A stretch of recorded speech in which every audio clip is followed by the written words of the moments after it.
తీసుకో. నేను అసలు తీసుకోనా. మీరు చంద్రబాబు నాయుడుకి వద్దా మాట్లాడక నేను ఎక్కువ మాట్లాడుతున్నాను. నన్ను పొద్దున్నే సీరియస్ వీరి వల్ల అన్ని నష్టపోతున్నారు. ఇంకోసారి ఎంతో వచ్చినట్టు మీకు మర్యాద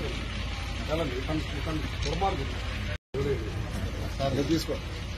నేను అసలు తీసుకోనా. మీరు చంద్రబాబు నాయుడుకి వద్దా మాట్లాడక నేను ఎక్కువ మాట్లాడుతున్నాను. నన్ను పొద్దున్నే సీరియస్ వీరి వల్ల అన్ని నష్టపోతున్నారు. ఇంకోసారి ఎంతో వచ్చినట్టు మీకు మర్యాద దుర్మార్గం. రెడీ అందరూ.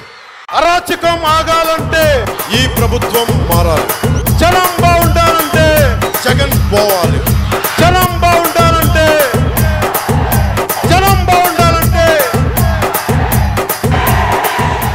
సరిపోవట్లేదు. ఇదే మన నినాదం. మన ఎలక్షన్ల నినాదం ఇదే.